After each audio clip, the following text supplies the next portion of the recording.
Salut tout le monde et bonne fête d'Halloween. Vous avez fait quoi pour fêter Halloween? J'ai mis un casque noir. J'ai mis des chaussettes noires. J'adore ta nouvelle coupe. Toi? Moi j'ai mis un gilet avec des bandes orange. Ça va être tout de suite plus Halloween, les bandes orange. Comme c'est un épisode spécial Halloween, ça va être une formule un peu différente. Je vais donc faire un mélange entre mes réflexions et mes podcasts habituels. Donc c'est parti!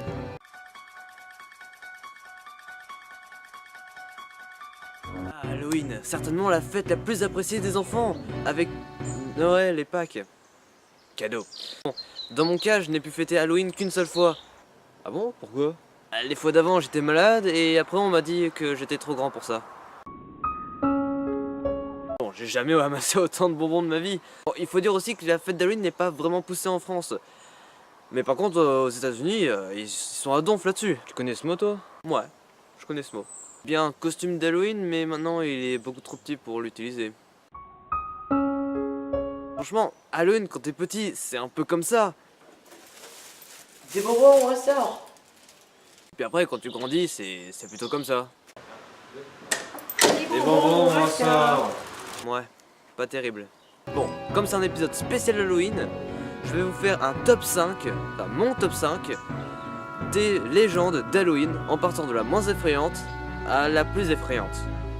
Donc c'est parti. Numéro 5. La légende du pyro-vengeur de la mort qui tue. Cette légende a été créée par Porto et Gus de Gus Productions pour leur Comedy Cube spécial Halloween avec Bob et Fanta. Cette légende n'est pas franchement effrayante puisque le Comedy Cube est basé sur l'humour. Donc ça fait un décalage. Cependant, il est raconté que chaque nuit d'Halloween, un vengeur brûle par le feu. Brûlé par le feu.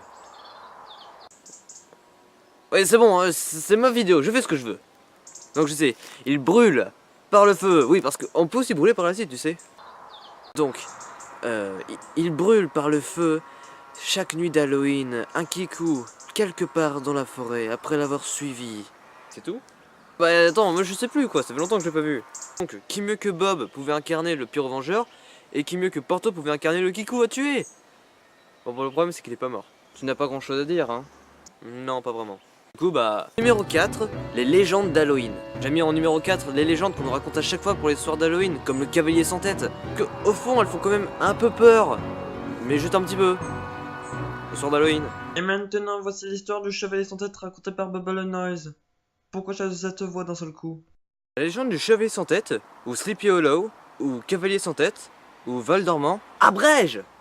Donc, légende de Sleepy Hollow contenue dans le recueil The Great Book of Geoffrey Crayon. Super accent anglais, je sais.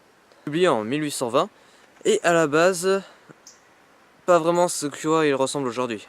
La nouvelle narre l'histoire de Ishabon Crane qui viendrait dans le Val dormant, ou Sleepy Hollow en anglais. Ishabon Crane est ce qu'on pourrait appeler le chasseur de fantômes de l'époque, car il est attiré par les histoires fantastiques de fantômes et d'autres créatures étranges. Ishabon Crane voudrait se marier à la fille d'un riche fermier, mais il rencontre un rival de taille surnommé Brown's Bones. La nouvelle n'est pas très précise en ce qui concerne leur discussion. On sait juste qu'après, Ishabon part l'air affligé et le cavalier sans tête lui serait apparu. Le cavalier l'aurait donc poursuivi ensuite jusqu'à une église et a utilisé sa tête de citrouille pour frapper Ishabon Crane à la tête. Il portait bien son nom. D'ailleurs, le chevalier sans tête a bien une citrouille comme tête, mais s'en sert plutôt d'une arme que d'une tête. En fait, le cavalier sans tête aurait été le rival d'Ishabon Crane, mais habilement déguisé. Et voilà, c'est fini. Numéro 3, la nuit du cauchemar. Sérieusement? En fait, cette légende n'existe pas vraiment, c'est tiré de Mon Petit Poney. Tu continues avec Mon Petit Poney? Et je continue avec Mon Petit Poney. Même Halloween, il y a Mon Petit Poney, ok? Poney. J'ai mis en numéro 3 parce que elle fait pas vraiment peur en soi, mais dans le dessin animé, ils ont l'air d'avoir vraiment peur, alors voilà quoi, ça fait moitié-moitié. La légende de la nuit du cauchemar racontée par Zekora, avec des effets spéciaux, mais géniaux. Ce n'est que de la poussière. Exactement. Wouah, de la poussière.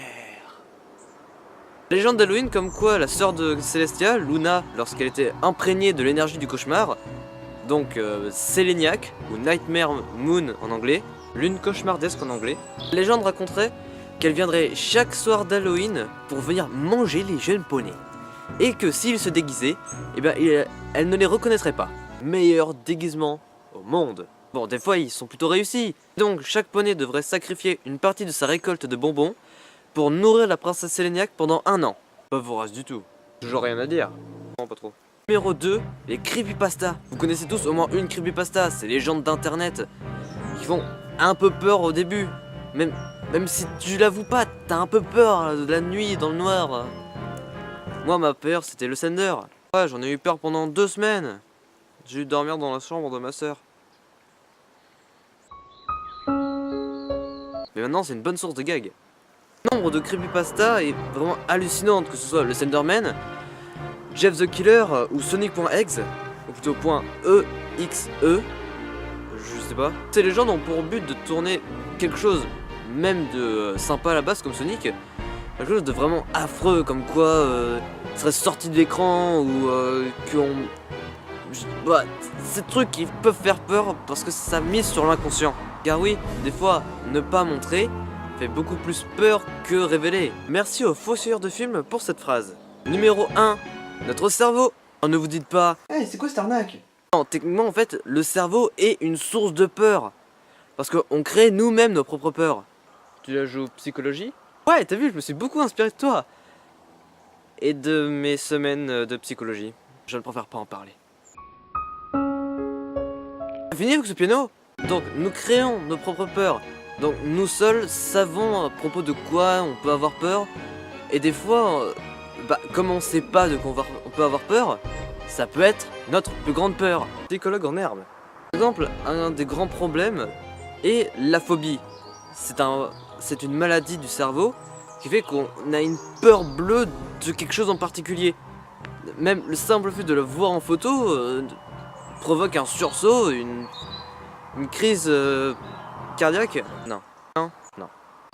Donc techniquement, c'est bien notre cerveau qui nous fait le plus peur. Attends, de quoi? Ça nous fait pas peur, mais ça provoque nos peurs, donc c'est techniquement bon. J'espère que cette vidéo vous a plu. Si c'est le cas, n'hésitez pas à mettre un pouce vert ou bleu, ou qu'importe la couleur, et un commentaire pour me dire quelles sont vos plus grandes peurs, que ce soit d'internet ou de votre tête. Sur ce, il me reste plus qu'à vous souhaiter bonne nuit.